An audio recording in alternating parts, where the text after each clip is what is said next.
इसी आंदोलन के खिलाफ भारत में क्या चलाया गया? स्वदेशी एवं बहिष्कार आंदोलन चलाया गया। यानी स्वदेशी आंदोलन की जो जड़ है वो बंगाल विभाजन विरोधी आंदोलन के तौर पर देखने को मिलता है। जो बंगाल विभाजन के खिलाफ विभाजन विरोधी आंदोलन चलाया गया, उसी आंदोलन में स्वदेशी आंदोलन की जड़ देखने को मिलता है। तो स्वदेशी आंदोलन की जड़ें कहाँ शामिल है? विभाजन विरोधी आंदोलन में शामिल है, जिसमें बंगाल की जनता ने बंगाल विभाजन के खिलाफ चलाया था। और अगस्त 1905 में कलकत्ता के टाउन हॉल में एक मीटिंग का आयोजन किया गया। उसी में स्वदेशी आंदोलन की औपचारिक घोषणा किया गया। इसकी स्वदेशी आंदोलन की औपचारिक घोषणा किया गया। तो आप यहां समझिए, स्वदेशी आंदोलन, स्वदेशी आंदोलन यह भारतीयों के द्वारा चलाया गया पहला व्यापक आंदोलन है। और इसमें किसकी भूमिका मिलेगी? तो गरम दल के नेताओं की भूमिका मिलेगी, नरम दल वालों की नहीं। गरम दल वाले नेताओं की भूमिका देखने को मिलती है ना। तो सबसे पहला पॉइंट कि इस स्वदेशी आंदोलन की शुरुआत कहां से हुआ? इस स्वदेशी आंदोलन की जो शुरुआत है वो 7 अगस्त 1905 को हुआ। कब हुआ? 7 अगस्त 1905 को हुआ। ये आपको ध्यान में रखना है। 7 अगस्त 1905 को कहां पे? कलकत्ता के टाउन हॉल के दौरान एक निर्णय लिया गया। कलकत्ता के टाउन हॉल के द्वारा एक निर्णय लिया गया। तो स्वदेशी आंदोलन क्या है? आप देखोगे कि इसमें ये एक बहिष्कार है। इसका रणनीति क्या है? इसका रणनीति है बहिष्कार। बहिष्कार। और इसमें किसका बहिष्कार करना है? तो ब्रिटिश वस्तु व कपड़ा का। ब्रिटिश वस्तुओं व कपड़ा का बहिष्कार करना है। ठीक है, ब्रिटिश वस्तुओं व कपड़ा का बहिष्कार करना है। हालांकि इसी में आप देखोगे कि विदेशी वस्त्रों की होली जलाई गई है ना। यहाँ पे देखोगे कि बहिष्कार है तो विदेशी वस्त्रों की होली जलाई गई। और इस होली जलाने को रविन्द्रनाथ टैगोर ने क्या कहा था? निष्ठुर बर्बादी कहा था। विदेशी वस्त्रों की होली जलाई गई।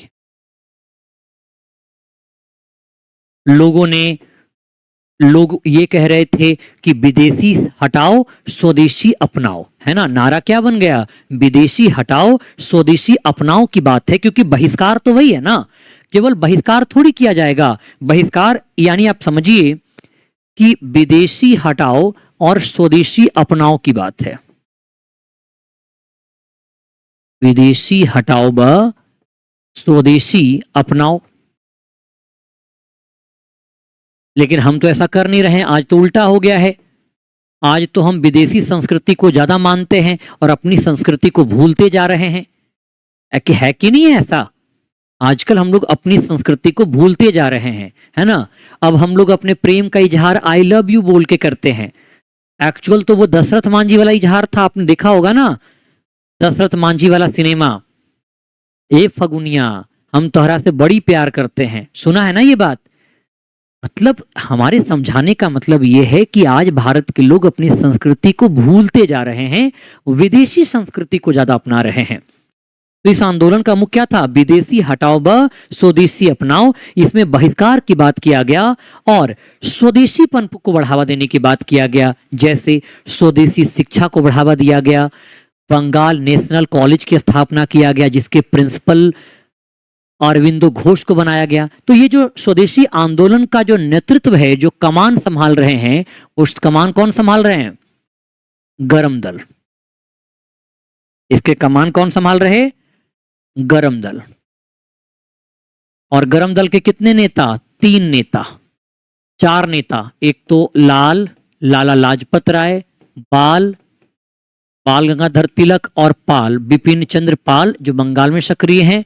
और एक और हैं, इनका नाम है अरविंदो घोष। अरविंदो घोष। तो ये 4 बहुत सक्रिय नेता हैं जो कि गरम दल से जुड़े हुए हैं।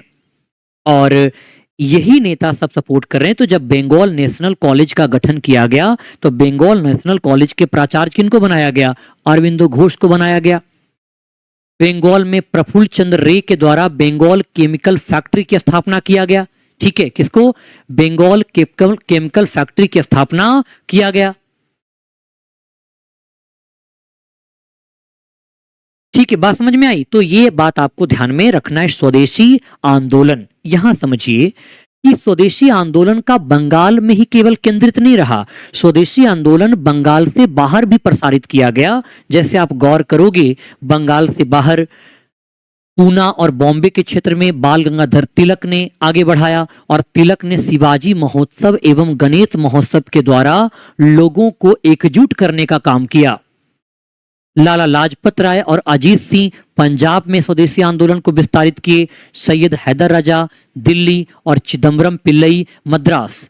यानी अगर आपसे एक बात पूछा जाए कि क्या स्वदेशी आंदोलन बंगाल तक ही सीमित था, तो यह स्टेटमेंट गलत हो जाएगा, क्योंकि बंगाल के बाहर भी कुछ क्षेत्रों में सक्रिय रहा। हालांकि कांग्रेस का जो नरम दल का चरण है, नरम दल के लोग हैं, उदारवादी नेता हैं, वो बंगाल विभाजन को बंगाल से बाहर ले जाने के पक्षधर नहीं थे।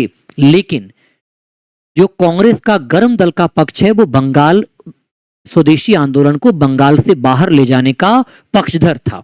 ठीक है, तो आप याद रखोगे, इसके दौरान ध्यान दिया गया किस पे? स्वदेशी पर ध्यान दिया गया। जैसे आप देखोगे, जब हम बात यहाँ पे एजुकेशन की करते हैं, तो एजुकेशन में बंगाल नेशनल कॉलेज का गठन किया गया। बंगाल नेशनल कॉलेज या बंगाल राष्ट्रीय कॉलेज का गठन किया गया ताकि स्वदेशी शिक्षा को बढ़ावा देने के लिए। यानी कि इसका उद्देश्य क्या है? इसका उद्देश्य है स्वदेशी शिक्षा को प्रसारित करना। और ऐसा बहुत सारे खोले गए, ये एक एग्जाम्पल मैं दे रहा हूं, बहुत सारे किए गए। स्वदेशी शिक्षा को बढ़ावा देना,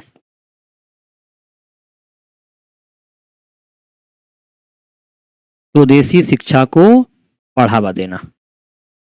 ठीक है, ये आपको ध्यान रखना है। इसको स्वदेशी शिक्षा को बढ़ावा देना, ये रहा।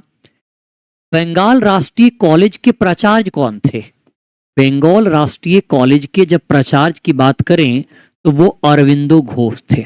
इनको बनाया गया, अरविंदो घोष को बंगाल राष्ट्रीय कॉलेज का प्राचार्य बनाया गया। इसके अलावा गांव के विकास पर, गांव के उत्थान पर बल दिया गया। साथ ही साथ इंडस्ट्री में आप देखोगे, इंडस्ट्री में बंगाल केमिकल फैक्ट्री का गठन किया गया। और ये सब सवाल बीपीएससी ने पूछ रखा है। बंगाल केमिकल फैक्ट्री ये प्रफुल्ल चंद्र रे ने खोला। प्रफुल्ल चंद्र रे ने खोला था बंगाल केमिकल फैक्ट्री। ये स्वदेशी आंदोलन के दौरान देखने को मिलता है। यानी स्वदेशी आंदोलन भारतीयों के द्वारा शुरू किया गया एक पहला जन आंदोलन है ना? आप यहां पे समझिए, यह भारतीयों द्वारा चलाया गया पहला जन आंदोलन है। भारतीयों द्वारा चलाया गया पहला जन आंदोलन है। ठीक है, पहला जन आंदोलन है जो बड़े स्तर पर किया गया। और इसने बंगाल की जनता को, देश की जनता को अपने अधिकारों के प्रति सशक्त बनाने की कोशिश किया गया। देश की जनता को जागरूक किया गया, देश की जनता को अपने अधिकारों के प्रति जागरूक किया गया। ये सारी बातें इस स्वदेशी आंदोलन के माध्यम से आती है। इस आंदोलन के तुरंत बाद 7 अगस्त 1905 को यह आंदोलन शुरू किया गया। 16 अक्टूबर 1905 को बंगाल विभाजन लागू हो गया और दिसंबर 1905 में वाराणसी अधिवेशन का आयोजन किया गया। यानी यह किस महीने में है? तो कांग्रेस का अधिवेशन दिसंबर 1905 में है। दिसंबर 1905 में कांग्रेस का अधिवेशन है। वाराणसी अधिवेशन की अध्यक्षता गोपाल कृष्ण गोखले ने किया। इसका निर्णय स्वदेशी और बंगाल के बहिष्कार आंदोलनों का समर्थन था।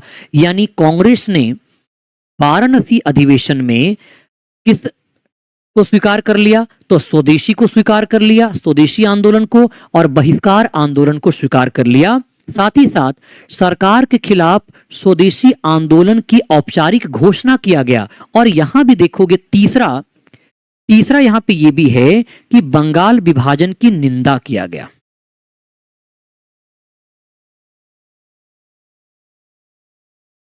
बंगाल विभाजन की निंदा किया गया।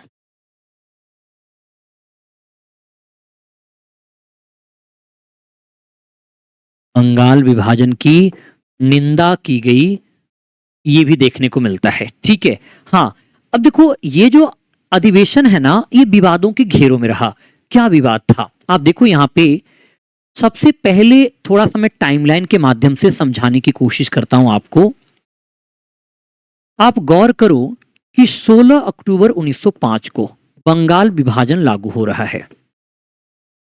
16 अक्टूबर 1905 को बंगाल विभाजन लागू हो रहा, और इसके पहले 7 अगस्त 1905 को इसके खिलाफ कौन सा आंदोलन चल रहा है? स्वदेशी आंदोलन चल रहा है। यानी आप गौर करोगे इस बंगाल विभाजन की घोषणा के पहले 7 अगस्त 1905, 7th of अगस्त,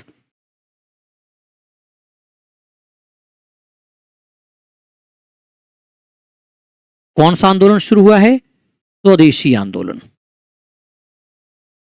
स्वदेशी आंदोलन चलाया गया। बात समझ में आई? कौन सा आंदोलन? स्वदेशी आंदोलन चलाया गया 7 अगस्त 1905 को, और 16 अक्टूबर 1905 को बंगाल विभाजन को लागू कर दिया गया। दिसंबर 1905 में, तिथि देखो मैटर करता है, दिसंबर 1905 में वाराणसी अधिवेशन का आयोजन किया जा रहा है। और जो स्वदेशी आंदोलन है उसके नेतृत्व कौन कर रहा है? तो गरम दल का नेता कर रहा है। गरम दल वालों को नरम दल की राजनीति में विश्वास है नहीं, क्योंकि नरम दल वाले ये कहा करते थे कि गरम दल वाले नरम दल वाल को क्या कहा करते थे कि ये तो भिक्षावृत्ति करता है, मांगता है। कांग्रेस के अधिवेशनों को 4 दिन का तमाशा कहा गया। बाल गंगाधर तिलक कहते हैं कि वर्ष में एक बार मेढक की तरह टरटराने से कुछ मिलने वाला नहीं है। नरम दल के द्वारा संवैधानिक सुधारों की मांग को राजनीतिक भिक्षावृत्ति का नाम दे दिया गया। यानी गरम दल के जो नेता लोग हैं उनका भरोसा अब है ही नहीं नरम दल वालों पे। उनका कहना है कि नरम दल वाले फेल हो चुके हैं, अब क्या करना पड़ेगा? गरम दल की राजनीति से ये संघर्ष करके ही अपने अधिकारों को प्राप्त करना पड़ेगा। कैसे? संघर्ष करके ही अपने अधिकारों को प्राप्त करना पड़ेगा। ऐसी बात कर रहे हैं कौन लोग? गरम दल वाले लोग ऐसी बात कर रहे। तो गरम दल वाले ये चाहते थे कि वाराणसी अधिवेशन में अध्यक्ष कौन बने? गरम दल वाले वाराणसी में अध्यक्ष बने। आप तो देखोगे कि वाराणसी अधिवेशन में गरम दल व नरम दल के बीच तनाव बनेगा। हालांकि ये कोई विवाद के रूप में उभर कर नहीं आएगा, विवाद नहीं बनेगा, लेकिन तनाव है। ये तनाव क्यों बना? देखो तनाव बनने के पीछे कारण है, क्योंकि वाराणसी अधिवेशन में गरम दल वाले चाहते हैं कि या तो बाल गंगाधर तिलक को अधिवेशन का अध्यक्ष बनाया जाए या तो लाला लाजपत राय को अधिवेशन का अध्यक्ष बनाया जाए। नरम दल वालों ने बड़ा चालाकी खेल गया और एक बुजुर्ग व्यक्ति गोपाल कृष्ण गोखले को वाराणसी अधिवेशन का अध्यक्ष नियुक्त कर दिया। अब ये सीनियर है, अब सीनियर की इज्जत हमेशा होती है। गरम दल वाले बेचारे मन महसूस कर रह गए, क्योंकि गरम दल वाले चाहते हैं बंगाल विभाजन विरोधी आंदोलन अर्थात स्वदेशी आंदोलन को बंगाल से बाहर विस्तारित किया जाए। यानी गरम दल वाले क्या चाहते हैं? बंगाल विभाजन को बंगाल से बाहर ले जाना चाहते थे, जबकि नरम दल वाले ऐसा नहीं चाहते हैं। नरम दल वाले चाहते हैं कि वो यहीं रहे, मतलब बंगाल तक सीमित रखना चाहते थे। दोनों के विचार में बहुत ज्यादा अंतर देखने को मिलता है। तो 1905 में देखने को मिला तनाव तो रहा, लेकिन तनाव ठहराव बन गया, क्योंकि गोपाल कृष्ण गोखले को अध्यक्ष बना दिया गया। अब आगे देखोगे तो कलकत्ता अधिवेशन हुआ। दिसंबर 1906 में कलकत्ता अधिवेशन का आयोजन किया गया। और कलकत्ता अधिवेशन की अध्यक्षता किसने किया? कलकत्ता अधिवेशन की अध्यक्षता दादा भाई नेहरू जी ने किया। अब देखो इस अधिवेशन में भी तनाव रहा। इस अधिवेशन में भी तनाव है। क्यों? स्वाभाविक है, क्योंकि आप यहां गौर करोगे वाराणसी अधिवेशन में जो बाल गंगाधर तिलक हैं वो स्वराज प्रस्ताव को पारित कराना चाहते हैं। पहली बार बाल गंगाधर तिलक ने स्वराज के प्रस्ताव को वाराणसी अधिवेशन में रखा, लेकिन स्वीकार नहीं किया गया। तो अब देखो, अब जो गरम दल वाले लोग हैं वो किसी तरह से ये चाहते हैं कि बंगाल विभाजन विरोधी आंदोलन यानी कि जो स्वदेशी आंदोलन है उसको कहां ले जाया जा सके, उसको बंगाल से बाहर विस्तारित किया जा सके। वो यहां भी चाह रहे हैं, उनकी चाहत अभी पूरी हुई नहीं है। वो चाहते हैं कि बंगाल विभाजन विरोधी आंदोलन को क्या किया जाए, बंगाल के बाहर विस्तारित किया जाए। इसलिए अधिवेशन का अध्यक्ष तिलक या लाला लाजपत राय को बनाना चाहते थे। फिर अंग्रेजों ने बड़ी चालाकी ये नरम दल वालों ने बड़ी चालाकी खेल गया, उदारवादियों ने। लंदन से दादा भाई नौरोजी को चिट्ठी लेकर बुलवाया गया। सोचो, दादा भाई नौरोजी उसमें लंदन में थे, उनको चिट्ठी लिखा गया, चिट्ठी लिख करके उनको भारत बुलवाया गया और उनको सदन का अधिवेशन का अध्यक्ष नियुक्त किया गया। अब आप सोचो कि जब दादा भाई नौरोजी को अध्यक्ष नियुक्त किया गया तो फिर गरम दल वाले बेचारे मन महसूस कर रह गए। चाहते तो थे कि एकदम से कुछ कर देंगे, मार देंगे, पीट देंगे, लेकिन बेचारे कुछ कर नहीं पाए। तो आप देखो यहां पे, यहां भी गरम दल व नरम दल, गरम दल व नरम दल के बीच तनाव देखने को मिलेगा। यहां भी तनाव है। और तनाव किस बात का है? अगर आपसे पूछा जाए तनाव क्या है, देखो तनाव का कारण है, तनाव का कारण है गरम दल के लोग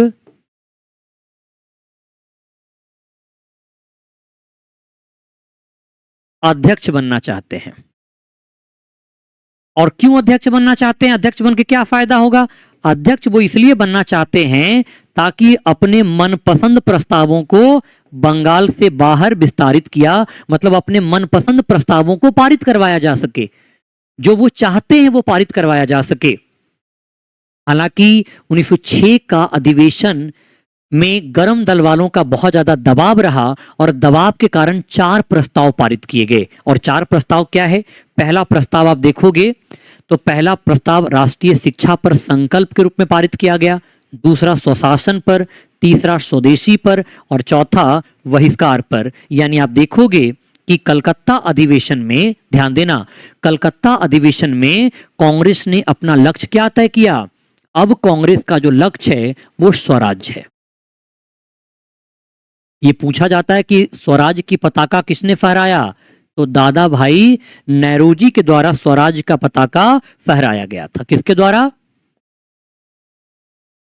दादा भाई नौरोजी के द्वारा फहराया गया और कांग्रेस का लक्ष्य स्वराज हुआ। तो अब देखो, स्वराज, कांग्रेस ने अपना लक्ष्य स्वराज कब तय किया? 1906 के कलकत्ता अधिवेशन में कांग्रेस ने अपना लक्ष्य स्वराज तय किया था। और ये विजय पताका दादा भाई नौरोजी ने फहराने का काम किया। किसके द्वारा? दादा भाई नौरोजी के द्वारा फहराया गया।